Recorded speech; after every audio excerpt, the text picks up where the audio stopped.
यह स्थिर न रहने वाला और चंचल मन जिस जिस शब्द आदि विषय के निमित्त से संसार में विचरता है, उस विषय से रोककर इसे बार बार परमात्मा में ही निरुद्ध करें। भगवत गीता 6 अध्याय का 26वां श्लोक है।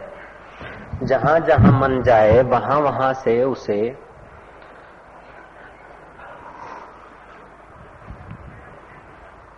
मोड़कर परमात्मा में लगाएं। और यही बात भोला बाबा कहते हैं, अष्टावक्र गीता का संवाद है।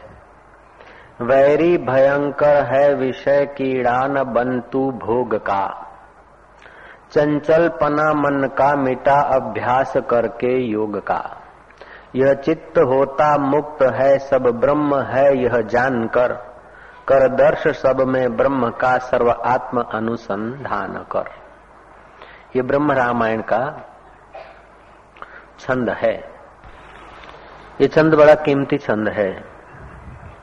वैरी भयंकर है विषय कीड़ा न बंतु भोग का।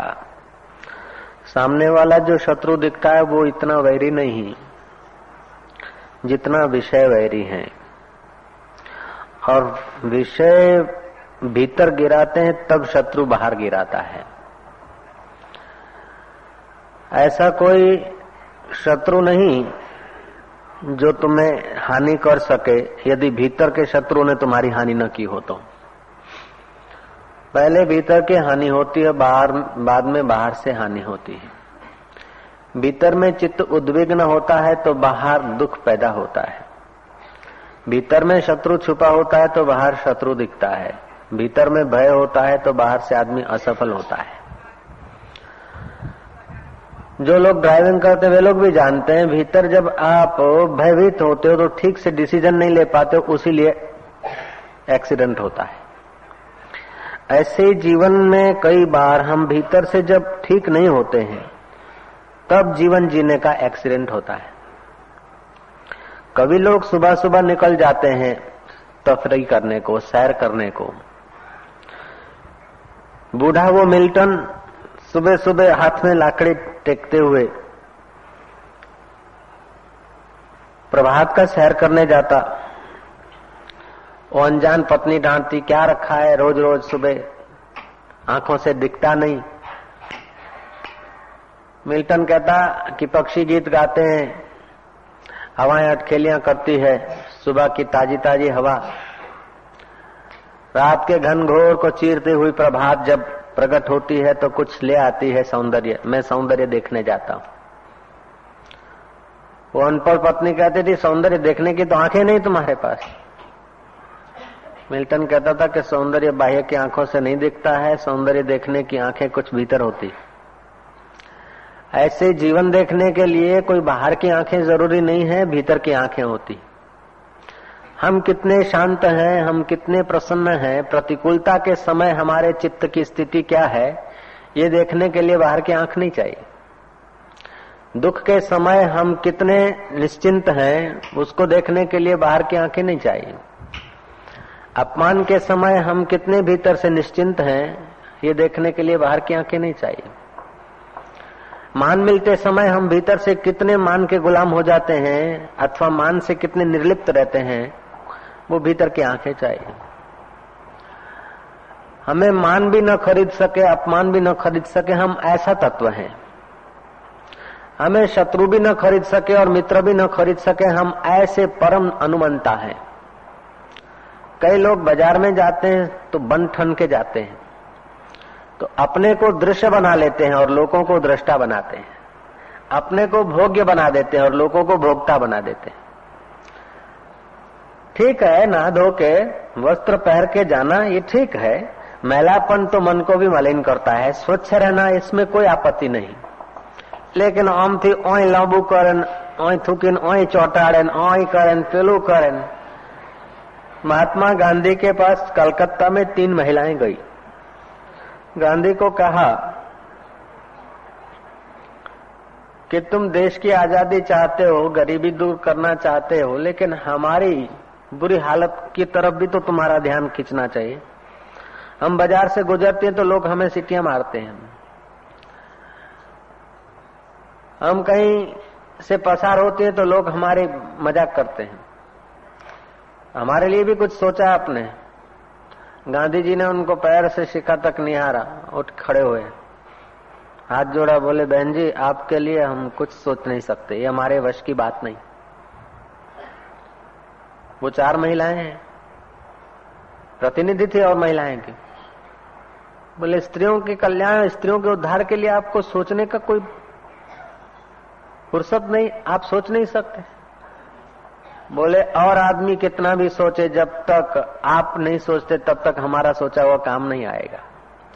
आपकी वेशभूषा ऐसी है कि हमारे जैसा आदमी, बूढ़े आदमी के दिल में भी विकार आ जाए। तो तुम ऐसी बंठन के बाजार निकलती हो तो दूसरों को आमंत्रण देती, लोग तुम्हारे तरफ देखे, तुम्हारे तरफ सीटियां बजाए।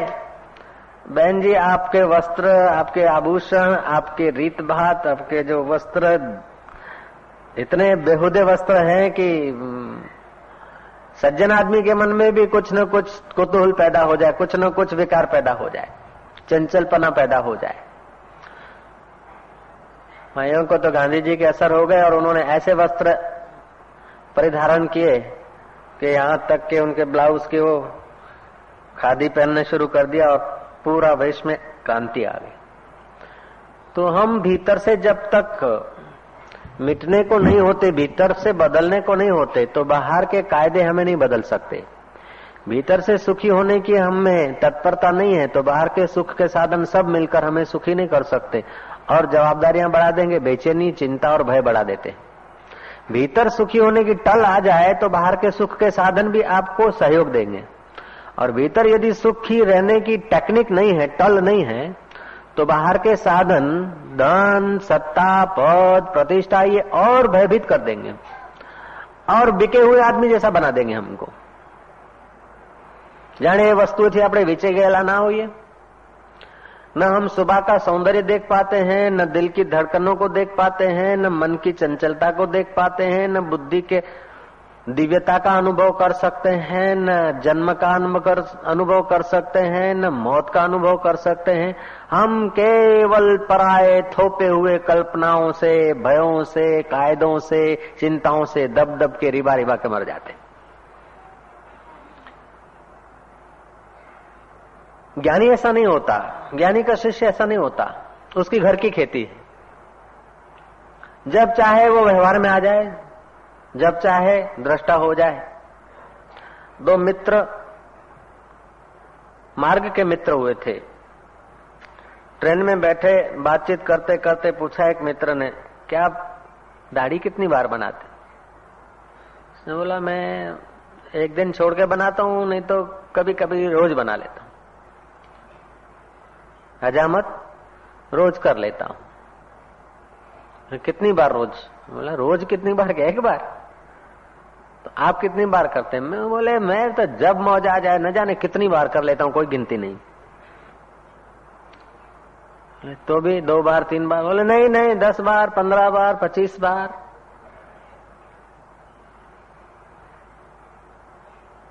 शेविंग कर ही लो। तो देखता रहेगा। बोले देखते क्या? मेरा धंधा ही सैलून का है, जब चाहे तो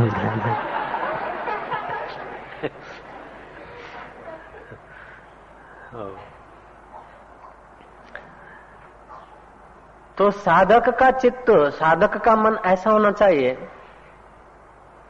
कि जब चाहे तब सफाई कर ले, जब चाहे राग द्वेष को खंखेर दे, अपना तो खंखेर दे, दूसरे का भी खंखेर दे। जब चाहे चिंता का पोटला धर दे। चिंतन करना एक बात है, चिंता करना दूसरी बात है। उपयोग करना और बात है और उपभोग हो जाना और बात है। धन का उपयोग, सत्ता का उपयोग, शरीर का उपयोग, कुटुंब का उपयोग, साधनों का उपयोग, ये अलग बात है और उनका उपभोग हो जाना और बात है। इसीलिए श्री कृष्ण ने अर्जुन को धनंजय कहा, धन का स्वामी। कई लोग धन के चौकीदार होते हैं, धन के पटावाला, धन संभाल संभाल के मर जाएंगे।